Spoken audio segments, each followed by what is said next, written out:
back to my channel.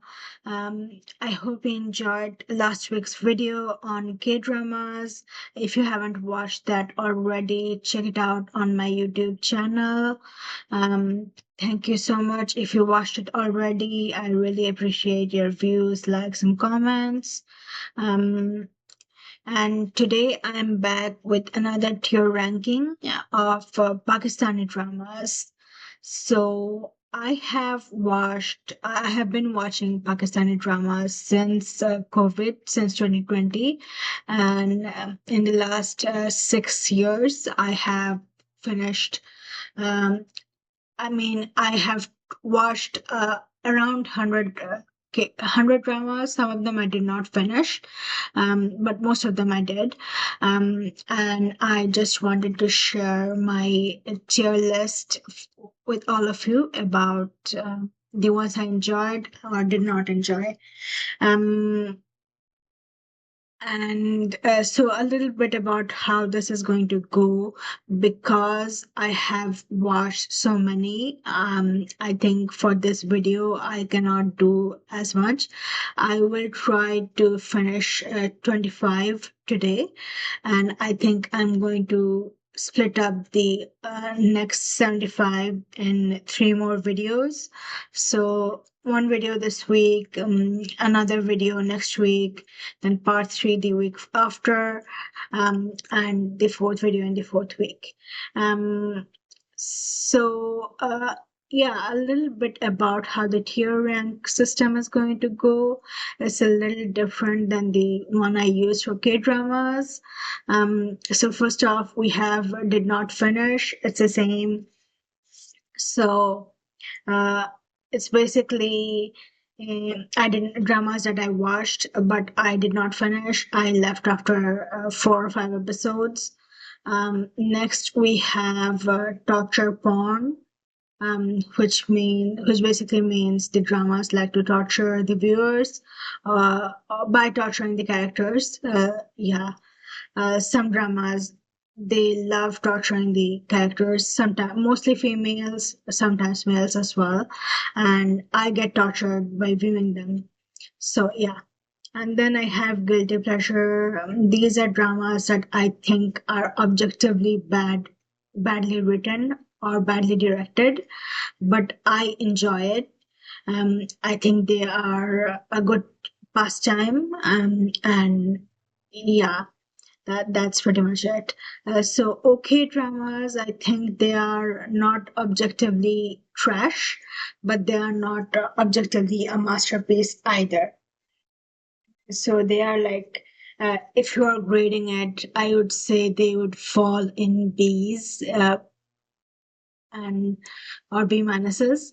Um, and then we have good watch category, which means like dramas that are objectively well written and directed, and I find them entertaining, but they are not like the masterpiece level because of one reason or another, and I'll explain why as I go. Right, so let's begin. First up, we have Kabhi Main Kabhi Tum, which I would put in the good watch category. I think it is really good. I loved the first half of it. I actually loved most of it, but especially the first half up until they leave the house. I I love the way Farhad Ishtiaq writes her dialogues. They sound like they are coming out of a novel. That's what I like the most about it. And I also like at points, even if I don't agree, but she does seem to give some sort of karma to all of her characters, which I which I enjoy to see because mostly it does not happen in real life. Um, but the reason it is in good watch category instead of the masterpiece category is mainly because of the number of episodes. I thought it could have easily been in within 20 or 25 episodes, but I mean, it takes too long for us to reach the conclusion. And especially after Shajina gets pregnant, I thought they stretched it a little. Um, yeah. Next up, I have Kuch and Kahi. I did not finish it. I watched the first 7 episodes, and I did not enjoy it as much as I thought I would. I know it's the Kush Foundation project, and Kush Foundation always tries to bring in some social issues to their stories. Um, but I thought it was like very many, like there are like a lot of subplots and plot points that were interconnected. And I thought they had like too many characters and too many things going on for me to enjoy. All right, so next we have Wajud El Arab. Once again, I did not watch it. I think I watched until episode 8, and yeah, I did not like it as much. I think it was like about the three brothers, and Fahad Mustafa's character was the bad one, or Faisal Qureshi's character was the good one, and I forgot Adan's characters. But uh, yeah, I did not enjoy it as much. Next up, we have Tanman O'Neill, and I would put it in the masterpiece category, um, simply because uh, it brings in a very sensitive social issue, and it does so in an entertaining way. It was a miniseries, and I think the 13 episode format worked very well to its advantage, because it could have easily gone elsewhere. Thankfully, it didn't. I loved the bond between Rabia and her mother, between Rabia and Sonu, and even Sonu and his friends.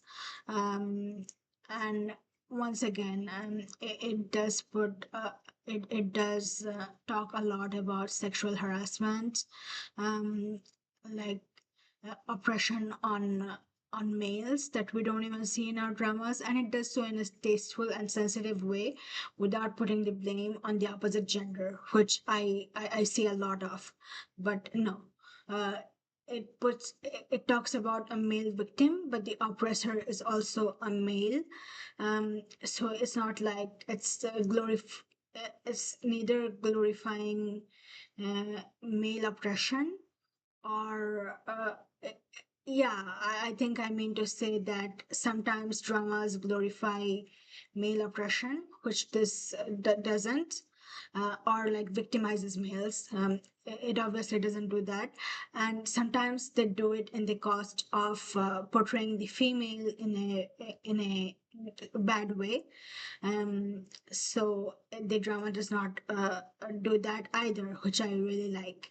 And yeah, in the second half, it also talks about mob violence, religious pressure, um, and yeah. So, and I think it handles the issue in a very sensitive and tasteful manner, which is why I love that. Um, so next we have Niyat. I did not watch it. I liked Humayun Saeed and Mahira Khan in Bin Ruay, and I was really interested in watching them in another drama. But I thought it was boring, and I even thought their chemistry was lacking in parts. But it could both be because of the kind of characters they played, or the kind of story it was, but I could not watch between beyond 4 episodes. Um, all right, next we have uh, it's hashtag. I think it was okay, I guess. It was a mini series of 4 episodes. I thought, I mean, I like fewer episodes, so I thought let's just get done with it. But looking back, I don't think it was anything out of the ordinary. I could have easily skipped it. Contractors. Okay. So the first time I watched it, I really liked it. But now looking back, I don't see if it was like, once again, it was nothing out of the ordinary. It did try to introduce a new genre to Pakistani TV, but like they failed to do it in the proper way, or like in an, eh, I mean, um, I would say in a, they failed to they failed to execute it properly. Um, okay, and but I still appreciate it. I mean, I do want to watch more stuff from this genre, uh, like and do it properly. And I guess the way they will do it properly is when they do some of the bad ones. We need bad ones to get to the good ones. Yeah. Then I have Rakib Singh, Kashif Nisar, and Beagle. I think they are always so good. Beagle's writing is like always excellent. Kashif Nisar, I think I have some problems with his lighting. Um, but yeah, I still think it is like one of the better dramas on my list. I just thought I didn't enjoy it. Like the entertainment value was like a little lost on me. That's why I'd rank it lower. Um, and yeah, I just think I know some people, especially on PTV Twitter, I know that there's a lot of value on social dramas and like on artsy dramas, but I personally, if I don't enjoy it, I'm not putting it in masterpiece category. Um, yeah, and next we have Sange Marmar. I heard a lot of good things about the drama, but unfortunately, I could not finish beyond episode 4. I don't know. I was halfway through and I realized I was not paying attention. And like I said during K dramas, if I'm not paying attention, especially with Korean, I don't understand the language. So if I'm not paying attention, I could say that okay, maybe the language barrier is the problem. But with Pakistani dramas, that should not be the case. And I still couldn't. So.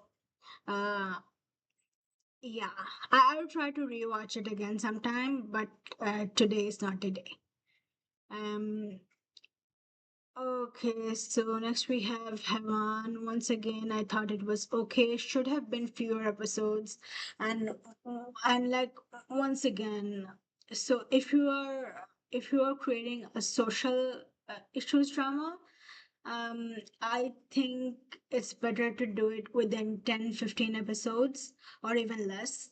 Pakistani dramas don't do that. Like I don't understand. Internationally, currently the format is 8 episodes, so just level it up.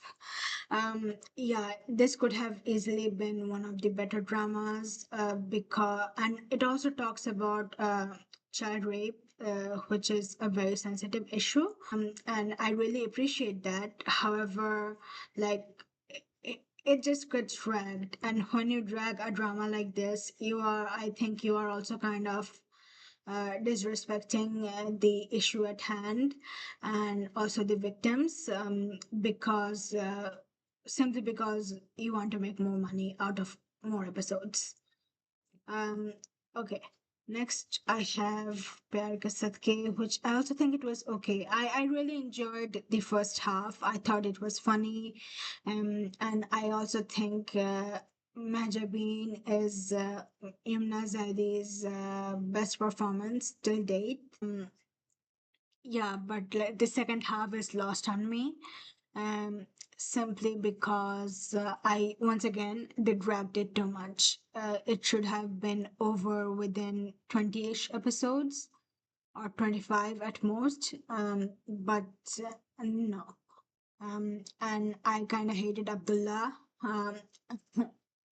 Yeah, I do think he's a red flag, even if okay, so anxiety issues and less confidence does not give you the right to be a shitty person. That's it. Okay, next I have Bin Roy. Bin Roy is a good watch. Um, yeah, I don't see as many dramas where the female lead falls first. Um, as much as I would like. I really don't mind it. I honestly don't mind it. And once again, as I said last time, I think if you do it in a tasteful manner, uh, you can do it well. And this is a really good example of that. Uh, Sabah Sabah has had a crush on her cousin since childhood, um, and then but he falls for her sister, and they get married, and then Sabah, in her innocence, naivety, or um, yeah, Sabah is a very innocent character, um, and that's what worked for this drama because even when she is jealous or even if when she is cursing that she does not mean bad. And in the second half she does repent a lot for cursing her sister. um and yeah, it was also one of the good love triangles I have seen.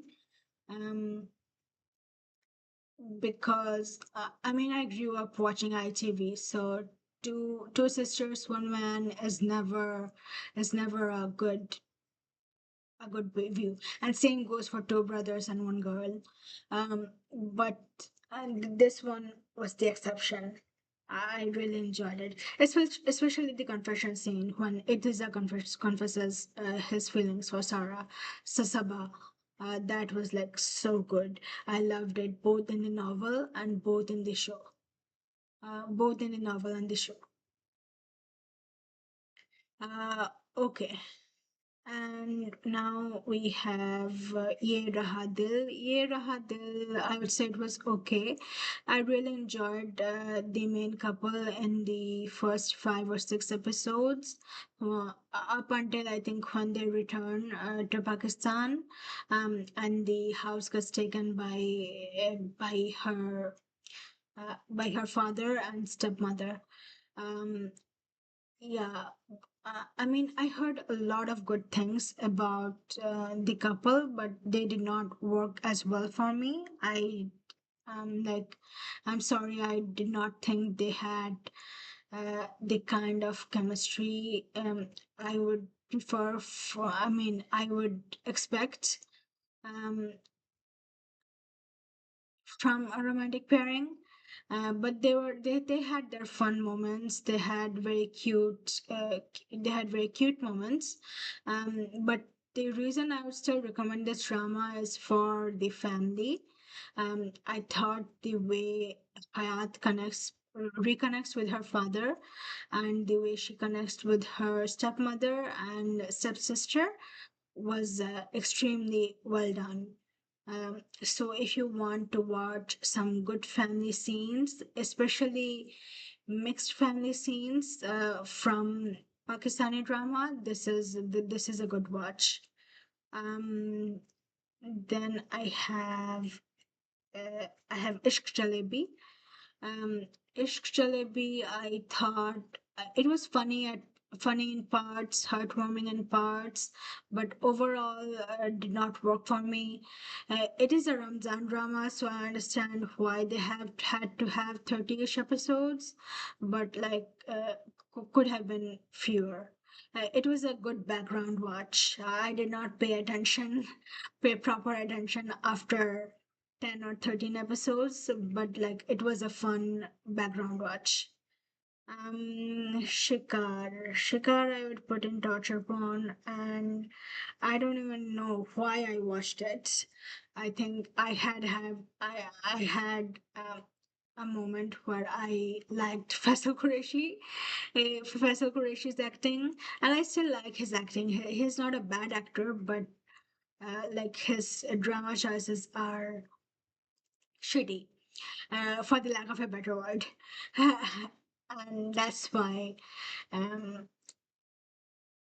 I watched it and I tortured myself watching it. Okay. Sunehre then is a good watch. Um, yeah, I think it was still PTV time. Yeah, this was in 1991. So they still wrote well, and it's like it's only 6 episodes, so they were able to sum up the plot in a short time and in an entertaining way. Especially like I think the only other military drama I watched was its sequel, Alpha Bravo Charlie, and more recently, Sinfiahan. Um, yeah, it was something different and interesting to watch. Um, then I have Chok Sarkar. I did not finish it. Yeah, I think it is written by Hashim Nadeem and it is directed by Saifi Hassan, both good director and writer. But yeah, I did not enjoy it, or I did not understand the plot after 10 or 12 episodes, so I left. Based on conversations online, I found out that the ending was not so good, so I guess it is a good thing that I did not watch.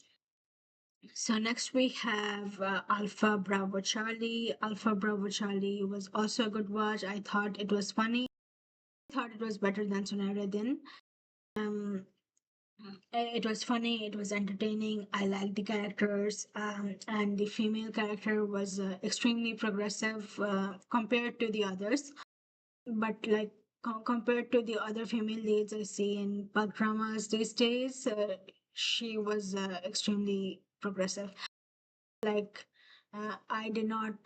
I thought it could have been ended in fewer episodes, even though 14 episodes is very little by Pakistani drama standards.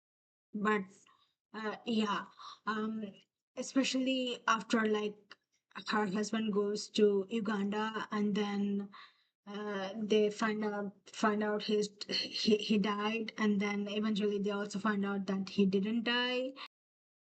And yeah, that was kind of mess. I don't know why they did that. I didn't like it. Um,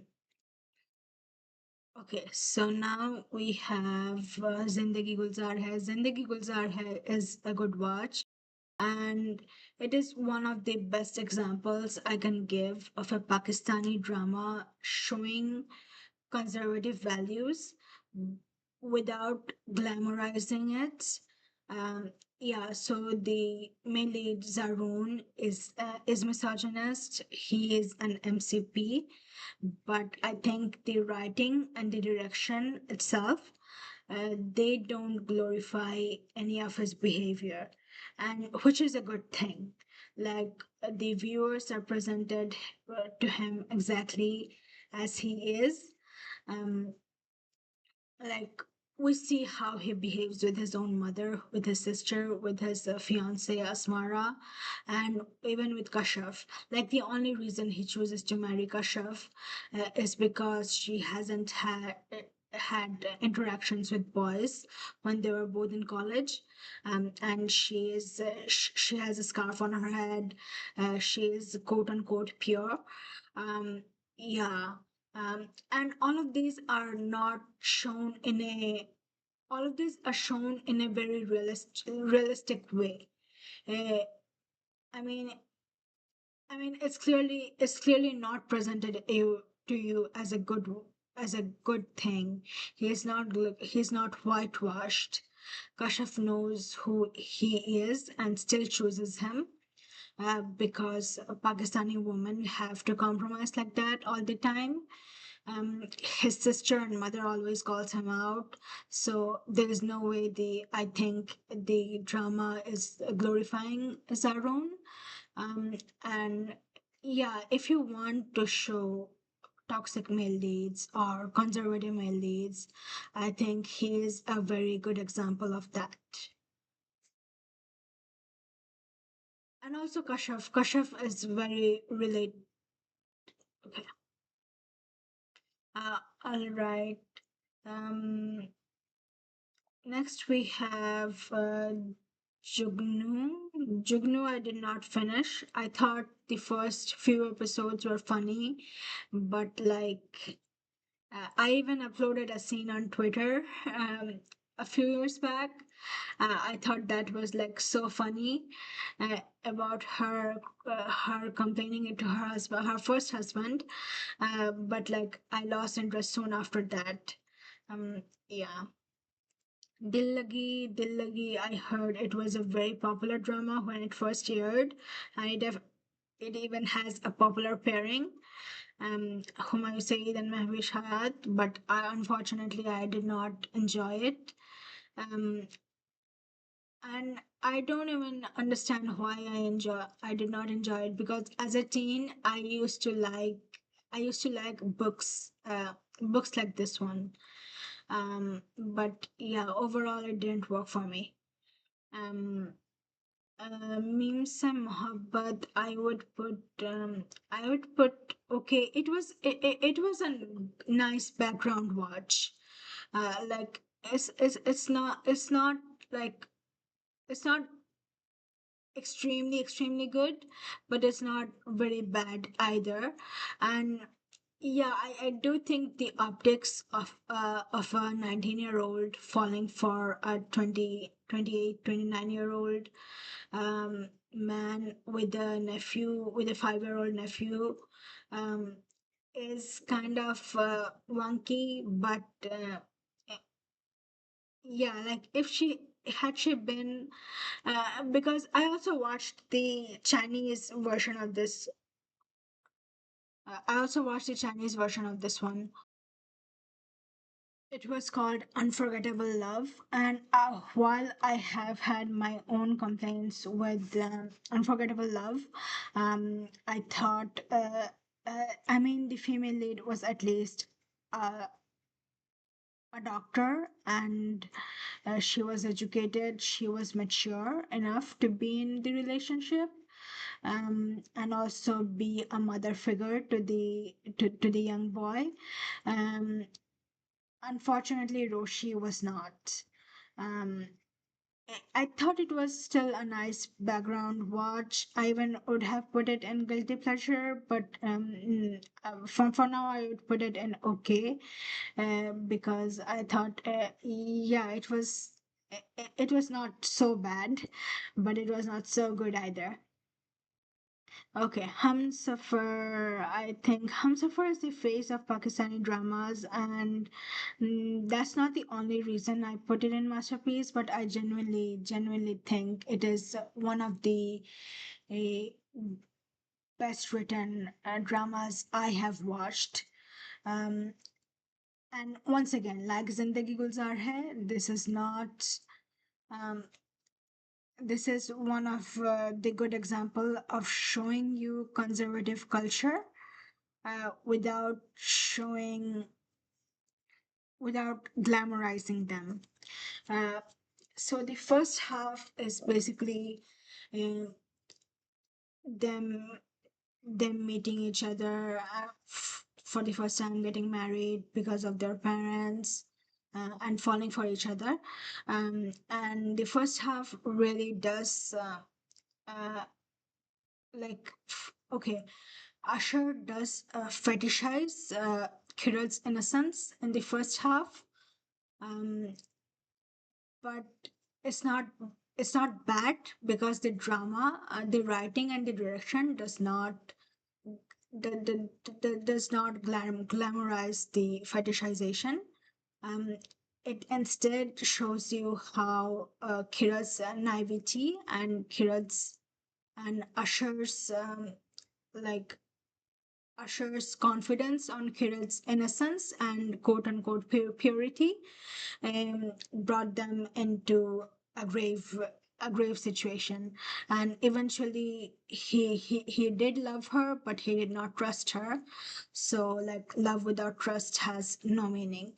And the second half is more of my favorite.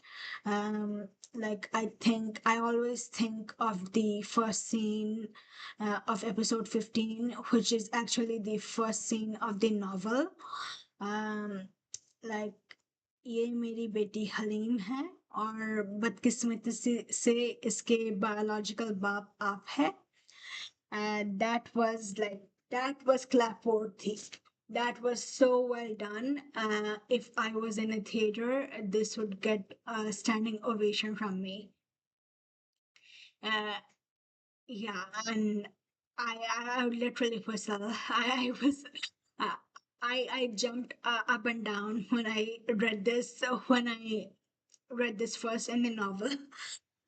Yeah, and even in later episodes when he says that I forgive you, and she replies, "मैंने आपसे माफी मांगी कब है?"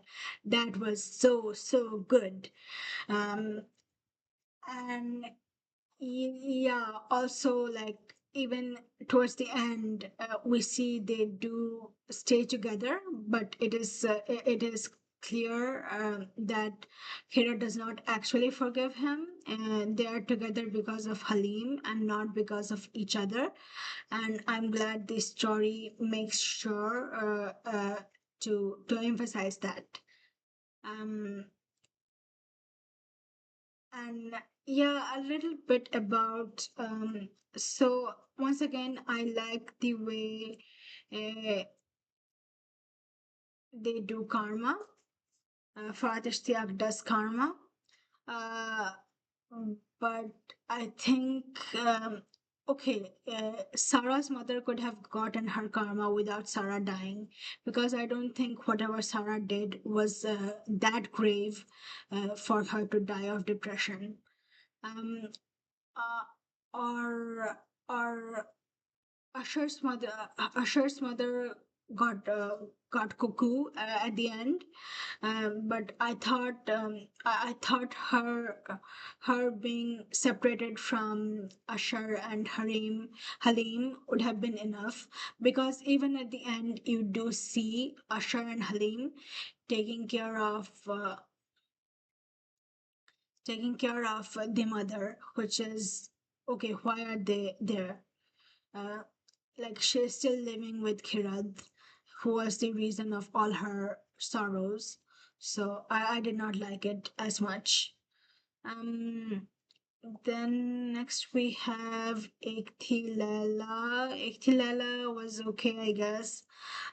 Yeah, it is a nice background watch. Not too good, but like not, I would say like not trash. Certainly could have been better, but yeah. Uh, okay, so this is the last one for the day. Kai, I did not finish it. Um, yeah, I really liked the first few episodes, and I really thought it would have been a good watch or a masterpiece if they did not stretch it endlessly. I think after the first kill, they stretched it, and they stretched it. I thought it was initially supposed to be 16 episodes, but they eventually ended it in 30 episodes, and that's where the drama died. Um, and I happened to catch online conversations about its ending. Apparently, she dreamt about him, about her oppressor, at the end, which is like Stockholm syndrome.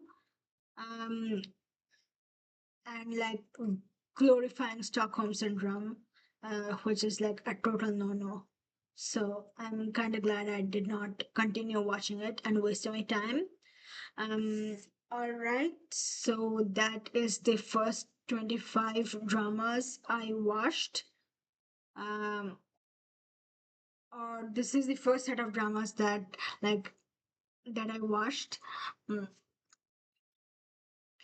All right, so this is the first 25 dramas I ranked. Um, and I mean, I watched 17 of them. I did not finish 8 of them. So I'll be back next week ranking another 25 dramas I watched. Um, and I hope you enjoyed it.